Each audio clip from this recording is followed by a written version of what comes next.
नमस्कार। मैंने पूर्व जन्म में जरूर कोई पुण्य किया होगा, इसलिए मैं ऐसा कुछ लिख पाई जिससे पाठकों के मन में मैं कहानी के सारे पात्र जिंदा करने में सफल हो पाई हूँ। जिन्होंने मुझे इतना प्यार दिया उनकी मैं तहे दिल से शुक्रगुजार हूँ। उनके इस प्यार और सम्मान के लिए अगर मैं सिर्फ शुक्रिया कहूँ तो ये बहुत छोटी बात होगी। लेखक और पाठक के बीच एक अटूट रिश्ता होता है। मेरी ये कहानी जिन्होंने भी पढ़ी है वो अगर कुछ पूछना चाहते हैं तो पूछ सकते हैं। हाईएस्ट सेलिंग बुक रुद्र का सिंहासन एक आत्मकथा है जो आपके जीवन पर आधारित है और इसमें कुंवारी लड़की के अवैध रिश्ते के बारे में भी लिखा है। लेकिन इसमें कई ऐसी बातें हैं जो पाठकों को समझ में नहीं आती। ऐसा प्रतीत होता है कि आपने इसमें कई बातें छुपाई हैं। क्या ये आपके लिखने का तरीका है या आपने जानबूझकर ये बातें छुपाई हैं? इस बारे में आप क्या कहना चाहेंगी? हिंदी साहित्य में एक जाना माना नाम है मालिनी। आपकी पिछली जिंदगी के बारे में हम जानना चाहते हैं। इस किताब में आपकी जिंदगी के बारे में सब कुछ लिखा है। आपकी जिंदगी के हर पहलू को इस कहानी में उतारा गया है, लेकिन इसमें आपके जन्म स्थान के बारे में, आपके माता पिता के बारे में कुछ भी नहीं लिखा। ऐसा क्यों? बुढ़ापे में भी इंसान अपनी वासना के अधीन होता है, इसमें ये लिखा है। कहीं ऐसा तो नहीं कि आपके अंदर का फ्रस्ट्रेशन है जिसे आप छुपा नहीं सकती? आने वाली पीढ़ी का आदर्श बनने के बजाय आप ये सब लिख रही हैं। आप अपना मानसिक संतुलन तो नहीं खो बैठी।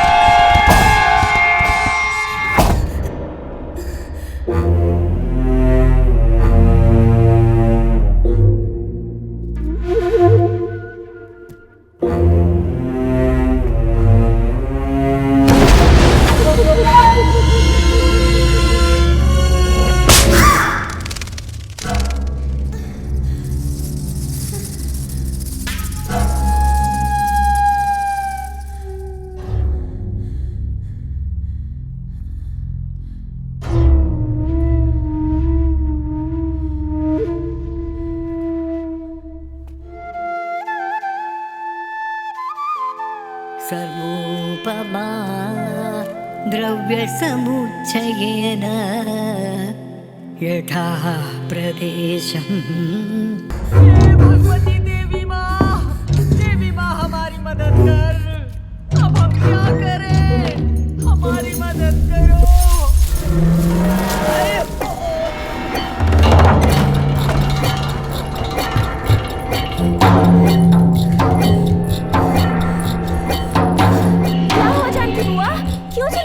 छोटी मालकिन, अभिमन्यु पागल हो गया है। उसने महावत के सबको मार डाला है। दूसरा महावत उसे बचाने आया तो उसकी भी जान।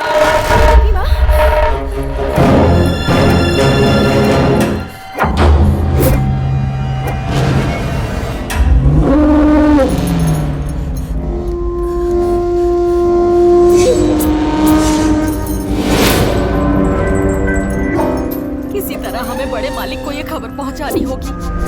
दरअसल आज सुबह बड़े मालिक की जगह शिव बाहु ने उसे नारियल, कूटा हुआ चावल और गुड़ खिलाया था।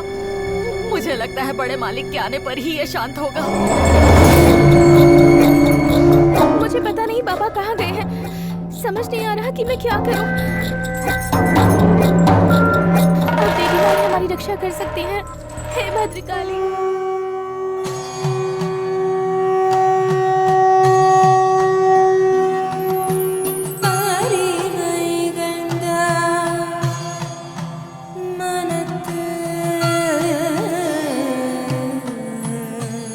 राजकुमारी जी रुकिए।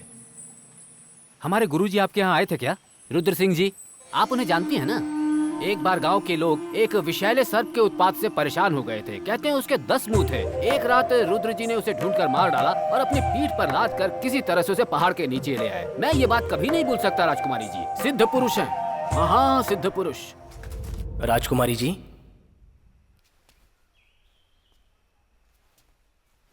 क्या बात है हरे कृष्णा? पिताजी ने कहा था कि हर हफ्ते सारा हिसाब किताब राजकुमारी जी को दिखा दिया करो और उनके साइन ले लिया करो, इसलिए मैं आया हूँ। नए महावत अब्दुल्ला का काम कैसा है? किसी काम का नहीं है वो।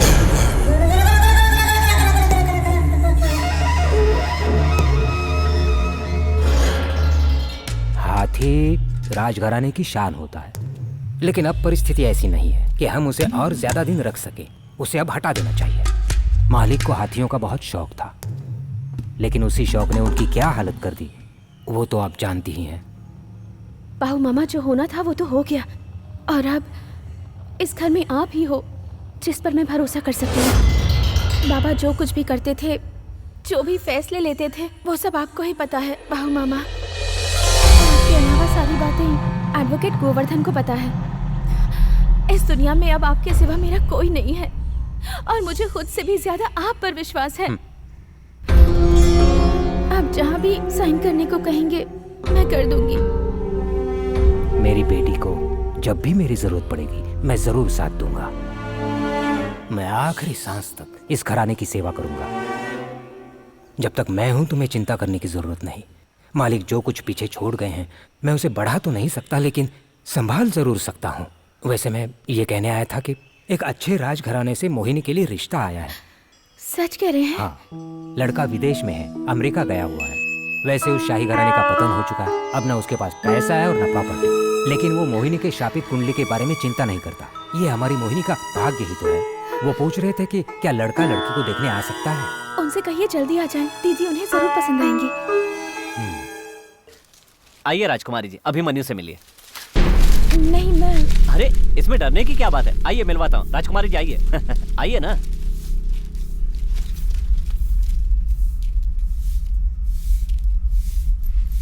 डरिए मत, आइए। बेटा अभिमन्यु, राजकुमारी जी तुमसे मिलने आई हैं। चलो अब अपनी सूंड उठाकर राजकुमारी जी को नमस्ते करो। हाँ। राजकुमारी जी, ये आपसे कुछ कह रहा है।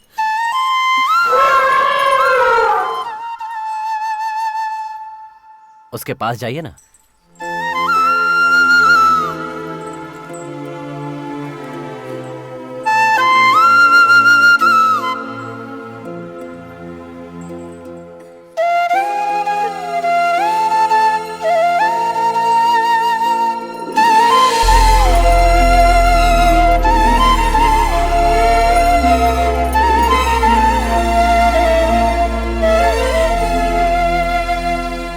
राजकुमारी मोहिनी को कितना हिस्सा देना चाहती हैं ये बताइए, क्योंकि पूरी जायदाद का बंटवारा होने वाला है, जिसमें पैसे, जमीन, गहने और तहखाने में रखे सभी कीमती सामान के 2 हिस्से होंगे।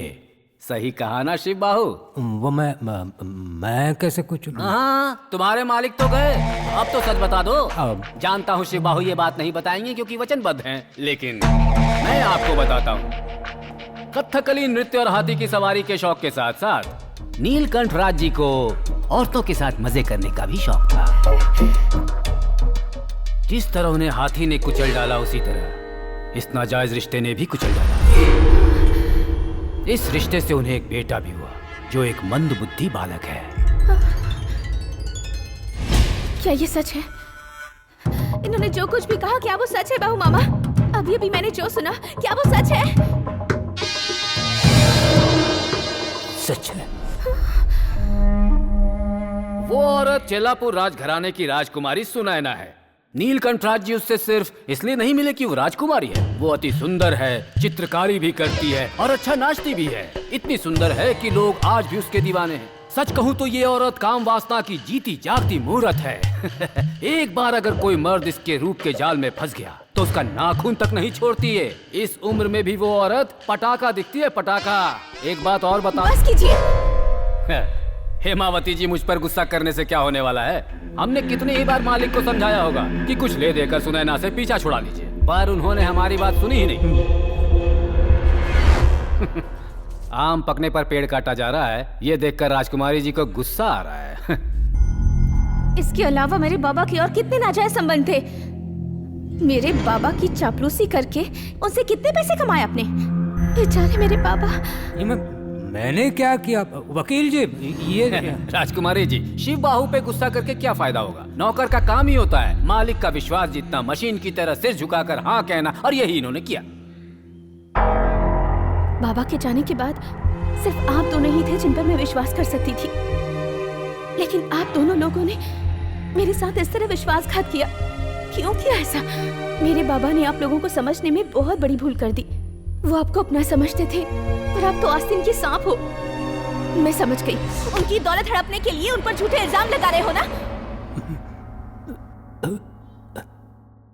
तुम दोनों ने ये नाटक पूरी तैयारी के साथ खेला है, लेकिन जिंदगी कोई नाटक या खेल नहीं है। जब ईश्वर खेल खेलता है तो इसी शरीर में इंसान के जिंदा रहते कीड़े पड़ जाते हैं। उन्हें निकालने के लिए ना हाथ बचते हैं और ना ही चिल्लाने के लिए जुबान बचती है। मैं तुम्हें नहीं छोड़ूंगी। क्या जबरदस्त डायलॉग मारा है। आपके बाबा ने मजे किए तो दोष हमें मत दीजिए। वैसे भी सच्चाई यही है, नीलकंठ राज जी सुनैना से बेहद प्यार करते थे, है ना मैनेजर साहब शिव बाहू जी? है ना? देखा? अब बस बहुत हुआ। बाबा के खिलाफ एक शब्द भी नहीं सुनूंगी। तुम लोगों को 1 दिन की मोहलत देती हूँ। सारे पेपर्स तैयार रखना, मुझे देखने हैं। वकील साहब, राजघराने की जायदाद, बाबा का सारा लेन देन, सब कुछ तैयार रखिए। और जिस बारे में मुझे पता नहीं है वो सब भी। मुझसे कुछ भी छिपाने की कोशिश मत कीजिएगा। माँ भद्रकाली ही अब मेरा सहारा है। मैं उनसे प्रार्थना करूंगी कि वही मुझे राह दिखाएं।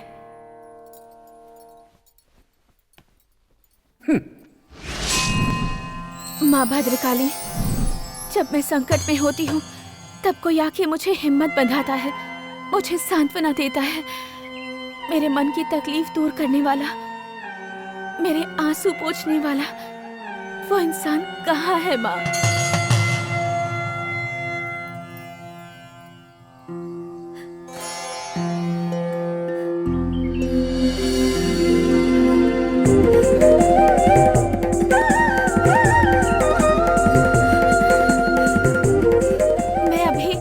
से आपके लिए ही प्रार्थना कर रही थी।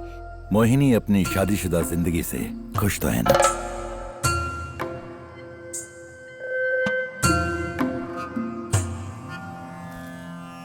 उदयराज बहुत पढ़े लिखे हैं, लेकिन पढ़ना ही काफी नहीं होता। दुनियादारी की भी समझ होनी चाहिए। विवाह के बाद पुरुष की जिंदगी में कई तरह के बदलाव आते हैं। उसे सच्चा पति बनकर अपनी पत्नी को हर तरह से संतुष्ट रखना और संभालना पड़ता है। अगर किसी कारणवश पति ये सब नहीं कर पाता तो रिश्ता वहीं खत्म हो जाता है। इस दुनिया में ऐसे अनेकों उदाहरण हैं। अगर किसी औरत को अपने पति से खुशी और संतुष्टि नहीं मिलती है तो वो गलत रास्ते पर चल पड़ती है। और इसी तरह कुछ पुरुष भी घर के बाहर सुख खोजते रहते हैं, पर उनका कोई उद्देश्य नहीं होता। उनकी आत्मा हमेशा भटकती रहती है। कुछ इच्छाएं हमें अंधा बना देती हैं। खैर वो सब छोड़िए। नियति चाहती थी कि मैं फिर यहाँ आऊं, तो मैं आ गया राजकुमारी जी। मैं कितने दिनों से आपका इंतजार कर रही थी। कहाँ थे आप?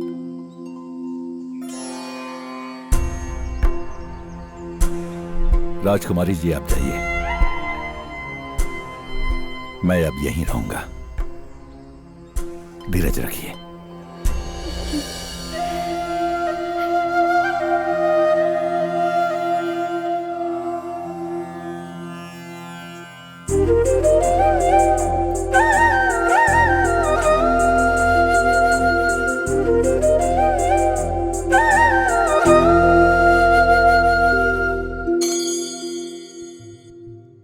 उस्ताद, उस्ताद,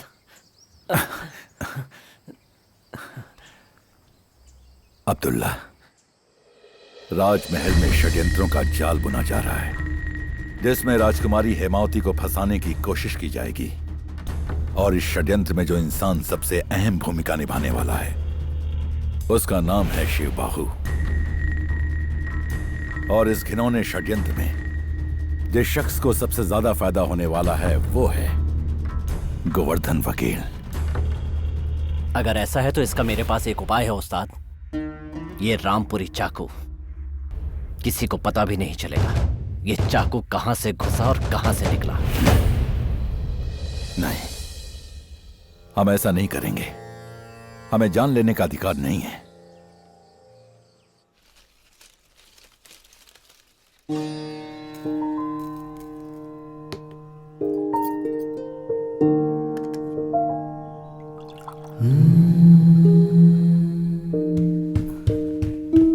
राजकुमारी जी, क्या बात है हरिकृष्णा? पिताजी ने कहा है कि रुद्र जी यहाँ नहीं रह सकते। ये मानिकपुर का राजमहल है। यहाँ कौन रह सकता है और कौन नहीं रह सकता ये हेमावती तय करेगी। पर पिताजी का गुस्सा आपको तो पता ही है ना। अपने पिताजी से कहना जो करना है कर ले। राजकुमारी हेमावती हर मुश्किल का सामना कर सकती है। मुझे किसी की मदद की जरूरत नहीं है। ये राजमहल, पैसा, यहाँ का तहखाना, इन सब पर वो ताला लगा सकते हैं, लेकिन मेरे दिल की भावनाओं पर वो ताला नहीं लगा सकते। उन्हें ये अधिकार कभी नहीं मिल सकता। वो आपको धोखा दे रहे हैं। अच्छा होगा कि बेटा बाप का साथ ना दे। मैं आपको कभी धोखा नहीं दे सकता राजकुमारी जी। फिर भी आपको सावधान रहना चाहिए।